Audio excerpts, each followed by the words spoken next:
السلام عليكم. جبنا لكم اخر اخبار ديال موضوع فاتي جمالي وحكيم زياش. بدات القصه فاتي جمالي كانت في واحد المول اللي كان فيه حتى اللاعب ديالنا حكيم زياش.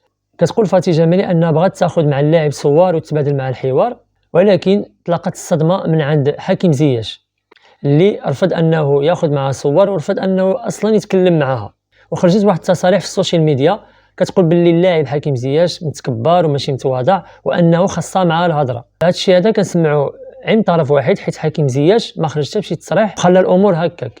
كما كنعرفوا اللاعب حكيم زياش لاعب مؤدب، اللاعب اللي اختار انه وفضل انه يلعب مع المنتخب المغربي على منتخب هولندا، وبزاف ديال التضحيات عملوا من اجل المغرب، والسيد اللي كيبغي المغاربه بزاف وكيحب الجمهور المغربي. وفحال اللي كنشوفوا في السوشيال ميديا شحال من واحد كيبغي ياخذ معاه صور، كيتقدم لعنده وكيتواضع معاه وكياخذ معاه صور ويقدر يتبادل معاه في الحوار.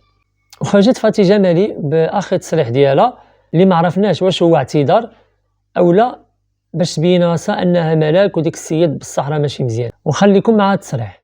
طالعه نكذب عليكم ولا نمثل عليكم. انا كنقول لك في ان مومون اللي الواحد تعصب وكنقول كو سي فغي غلط ما كانش عليا نديرها، واخا اي واحد من حقه مثلا واحد اخر يقول لك درتها وبغيت نديرها ونبقى وما نعتذرش. انا لا كنقول لا، حيت من الاخلاق ديالي ملي كنحس براسي درت شي حاجه اللي كان من الاحسن ايفيتيها ما نديرهاش، نقول كان من الاحسن ايفيتيها ما نديرهاش. اما كنت كنتسنى، اش غادي نتسنى؟ انا راه خويا راه كنضرب التمرين ملي كانت عندي 16 عام عادي، ما كنتسناش فولورز ولا كنتخاطف ولا بالعكس. وانا كنقول لك في ان مومون ديال العصب درت هذيك لا رياكسيون ما كنتش متخيلها كاع غادي توصل بحال هكا. انا كنت كنت برا الموضوع وصراحه غادي نفكر نفس التفكير، ما كذبش عليكم. دار هادشي اللي درت راه غلط، ما كنقولش انا هادشي اللي درت صحيح، حيت انا ما عرفتش الوقت ديالو. اختي خاصك تخرجي باعتذار تقولي انا غلطت في التقديم ديالك، نحيدي ستوري مازالين دابا عندك في انستغرام.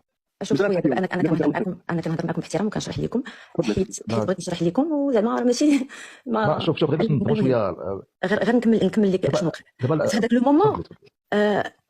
وملي ما جاوبنيش وانا نقول لي قلت انا ما كيعرفش العربيه، قلت لي اموروكن، هو يقول لي نو اي دونت تيك بيكتشر. وحنا كنت مشى هو كان في البرا مع صحابو وقلت لي زعما شي ما حنا ولاد بلادك.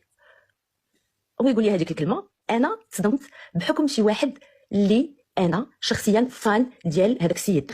من قبيله كنسمع الناس كيسدوني. اول حاجه انا ولدي راه طول من زياش، دونك انا انسانه عندي ولدي انسانه ما كنبغيش نقول حياتي الخاصه مجوجه، ماشي غادي نمشي عند زياش نمشي كندور به ولا انا كنهضر معاهم. ملي شفتو ما حسيتش براسي بهذيك الفرحه. ملي شفتو اش كنشوف انا؟ كنشوف لا كوب دو موند، كنشوف كاع هذوك الحوايج الزوينين اللي فرحنا بهم هو وبزاف ديال اللعابه المغاربه اللي كنفتخروا بهم واللي عيشونا واحد الحلم اللي ما كناش كنظنوا غادي نعيشوه هذاك العام. كاينه ولا ما كايناش؟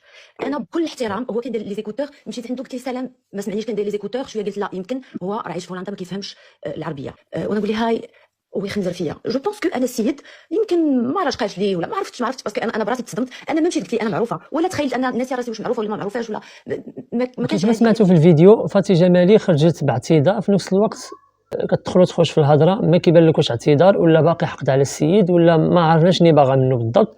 وقالت واحد الكلام اللي تا هو دابا ما خصوش يتقال، ان ولدها طوال من حكيم زياش.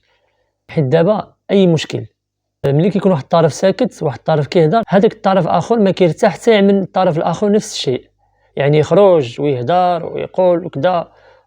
بالنسبه لي لا كنشوف انا ولا عمل حكيم زياش هذا الشيء هذا هي اللي رابحه، ويمكن على هذا الشيء كتقلب. حكيم زياش بحال اللي قلت في الفيديوهات السابقه مركز على الكارير ديالو، متشبع بريد بيل.